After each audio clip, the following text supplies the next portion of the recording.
This is a different sort of Palm Sunday for everybody. But, this is the first time in 5 years where I am celebrating Palm Sunday in a place besides the Mount of Olives. Palm Sunday is actually one of my favorite events that happens in Jerusalem. And so if you can imagine, for the past few years, we've been gathering with Christians from all over the world because Palm Sunday is one of the things around the life and the death and the resurrection of Jesus that all Christians around the world agree on. And so it's a great ecumenical day from Christians from all over. The past couple of years, there's been between 15 and 20,000 people who gather in Bethphage for the procession. And just a couple of years ago, so Orthodox Easter and Western Easter were on the same day, and when they come together like that, it was more like 25,000 people, somewhere in that neighborhood, that gathered in Bethphage. Now, Bethphage is not a town anymore, not distinct, because it was a little village that was just over the hill, and so the Mount of Olives is there's a valley in between the old city of Jerusalem and the Mount of Olives, and the Mount of Olives is the top point, right as people are walking up from the Jordan River Valley on the pilgrimage trail on the road to Jericho. So people walk up from Jericho, they walk past places like Bethany, where Lazarus was from, and up to Bethphage. And so, when we meet Jesus and the disciples at Bethphage, they're at that very spot, the little town that sits just as you crest the hill and can finally see the city in the distance.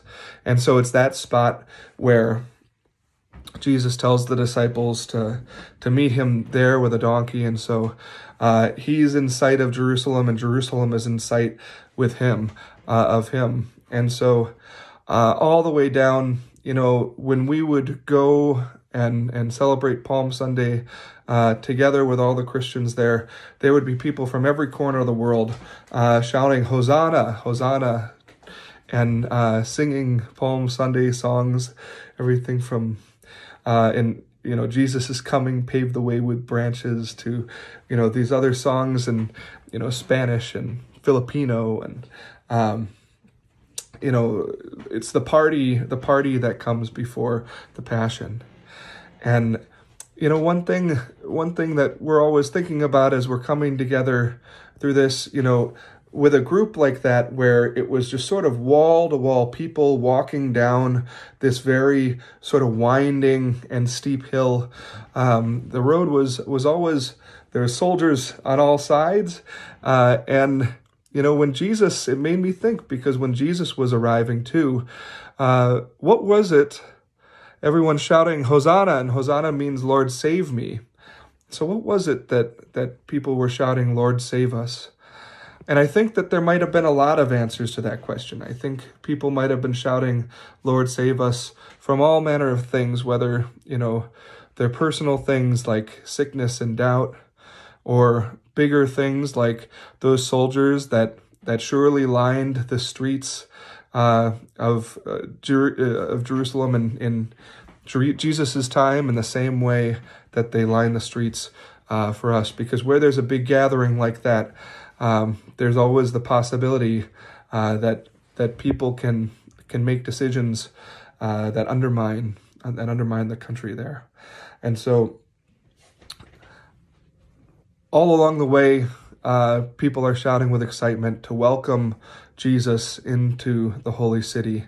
And so that's why it's special for me. I hope that you have special memories too of Palm Sunday, of waving your branches, of celebrating the excitement of Holy Week and preparing for what's to come, as those shouts of joy shouts of Hosanna turn to shouts of recrimination and accusation as we journey towards the cross together. So wherever you are, let's finish by shouting our own Hosanna to the King of David, and feel free to do a little dance as we hear together the song that Stephen's chosen to celebrate Palm Sunday together.